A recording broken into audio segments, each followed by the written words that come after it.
देखिए आजकल बिहार में हैं वो वोट यात्रा निकाल रहे हैं और कह रहे हैं कि बिहार में चुनाव आयोग लोगों के वोट काट रहे हैं ताकि बीजेपी को जिताया जा सके। मुझे एक उनके कांग्रेस के बड़े नेता का स्टेटमेंट ध्यान में आ रहा है। उनने बहुत अच्छा एनालिसिस किया कि अगर हमारी पार्टी में राहुल गांधी जी को जो काम दे दो वो उस काम का बेड़ा कर करके ही मानते, वो मानते ही नहीं क्या होगा। अब 3 बार से लोकसभा लाने के सपना देख रहे, 3 बार से क्या बुरी बनाई कांग्रेस की हालत। ये भी आंकड़ा बता रहे कांग्रेस के नेता कि राहुल गांधी जी जिस राज्य में जिस दल के साथ आज सपोर्ट करने जाते हैं, कभी कभी तो ऐसा होता है कि मान लो भाजपा नहीं जीती तो उस दल का आदमी जीत जाता है, लेकिन कांग्रेस और रसातल में चली जाती, कांग्रेस की तो बेंडी बच जाती।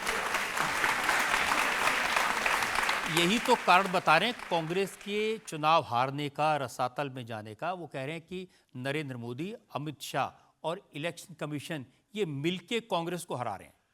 देखिए, ये मैं बड़े जवाबदारी के साथ बोलना चाहूँगा कि राहुल गांधी जी को अपोजिशन लीडर की पद की गरिमा का एहसास नहीं, वो क्या कह रहे हैं। दुनिया का सबसे बड़ा लोकतंत्र भारत है, दुनिया का आबादी में सबसे बड़ा देश भारत है, और हमारे लिए गर्व है आज़ादी के बाद से लेकर आज तक भारत का लोकतंत्र जिंदा है। भारत की सुप्रीम कोर्ट सभी प्रकार के न्यायालयकरण से भारत का गौरव जिंदा है। भारत के इलेक्शन कमीशन के कारण से भारत का लोकतंत्र जिंदा है। और दुर्भाग्य के साथ अर्बन नक्सल मानसिकता के आधार पर राहुल गांधी इन सब पे प्रश्न उठाते हैं। ये हमारे लिए सर्वाधिक शर्म की बात है, बहुत निंदाजनक बात है। अगर वो लोकतंत्र के पिलर्स पे प्रश्न उठा रहे हैं, उनको अगर सुप्रीम कोर्ट पसंद नहीं है, अगर उनको इलेक्शन कमीशन पसंद नहीं है, अगर उनको सेना के ऊपर वो हमारी सर्जिकल स्ट्राइक हो, एयर स्ट्राइक हो, उसके सबूत मांगते हैं, तो मुझे लगता है कि राहुल गांधी जी को डूब मरना चाहिए अगर वो ऐसी बात करें। लोकतंत्र में जनता की निगाह बहुत पारखी है। वो जो बोल रहे हैं जनता सारा हिसाब रख रही है।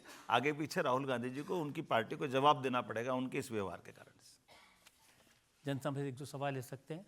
केजरीवाल जी का आरोप है कि मोदी सरकार में राहुल गांधी और सोनिया गांधी पर केस तो बहुत लगे, लेकिन उन्हें अरेस्ट नहीं किया गया।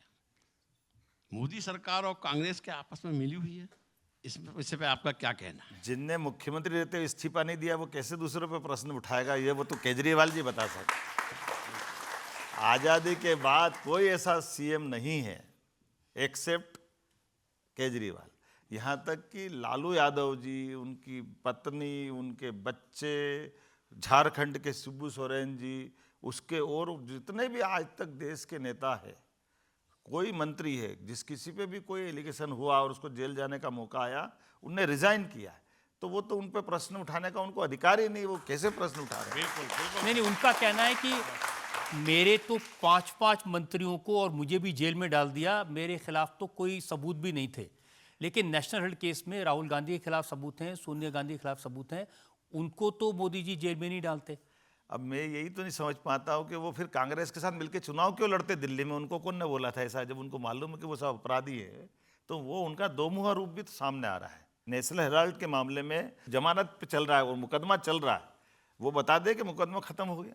मुकदमा तो आज भी चल रहा है, लेकिन न्यायालय फैसला करेगी तभी तो। अब आप मेरे पे मुकदमा चला रहे हो, अब मैं जज साहब को देख रहा हूँ, अब उनकी कृपा होगी तब तो बात बनेगी। ये तो मुकदमा तो चल ही रहा है। इसका सवाल ले सकते हैं पब्लिक से। हाँ। क्या आजकल समाज में राजनीति का स्तर इतना गिर गया है कि हाल ही में बिहार की एक सभा में मोदी जी और उनके माता जी को अपशब्द कहे गए? ऐसे लोगों का क्या होना चाहिए, क्या कहना चाहेंगे आपसे? आपने बिल्कुल मौजूद प्रश्न उठाया। मैं कटु शब्दों में निंदा करता हूँ। हमारी इस देश की संस्कृति तो ऐसी कभी नहीं है, बल्कि और उल्टा। हमारे यहाँ तो देश के दुश्मन भी अगर सेना से युद्ध करते हुए मारे जाते हैं तो हम ससम्मान उसके शरीर को भी वापस पहुँचाने में गर्व करते हैं। और जो दिवंगत हो गई माननीय मोदी जी की माता जी, उनको कोई गाली बकता तो उसका दिमाग का दिवालियापन हो गया, ये पक्का है। उसके वो भारतीय संस्कृति को नहीं समझता। मैं कटु शब्दों में आप सबके माध्यम से भी निंदा करता हूं। अगर वो ऐसा कर रहे हैं उनको माफ़ी मांगना पड़ेगी, माफ़ी मांगना भी चाहिए।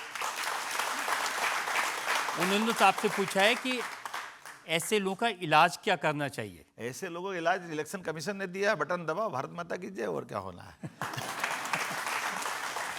इलेक्शन आने वाला है बिहार का, बिहार की जनता के पास बटन दबाने के लिए पूरा चांस है।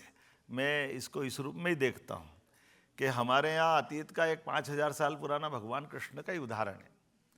जब शिशुपाल ने 100 गलती का माफ़ी का बुआ जी को आश्वासन दिया था, और जैसे ही 99 के बाद 100वीं हुई और उंगली उठाई, और उंगली उठाते भगवान कृष्ण के हाथ में सुदर्शन चक्र आया, और हमने सबने देखा कि 100 के बाद धड़ाम आज के समय में इलेक्शन कमीशन वो सुदर्शन चक्र देता, आप बटन दबाओ, अपने आप काम बाकी सब हो जाएगा। लोकतंत्र में किसी को मारना नहीं पड़ता है, लोकतंत्र में पराजित करके ही सारी चीज़ों का जवाब मिल जाता है। और मुझे इस बात की पूरा भरोसा है, बिहार की जनता ऐसे गाली बकने वालों को माफ़ नहीं करेगी, ये पक्की बात। मोदी जी, बिहार में मुकाबला तो लालू यादव और तेजस्वी यादव से है, वो भी यदुवंशी हैं, उनके खिलाफ प्रचार करने जाएंगे आप? मैं मेरी पार्टी का प्रचार करने जाऊंगा, सामने कौन है मुझे मालूम नहीं। हम तो महाभारत वाले लोग हैं, जो हमारे धर्म के वो हमको दिखेंगे, जो सामने वो सामने दिखेंगे।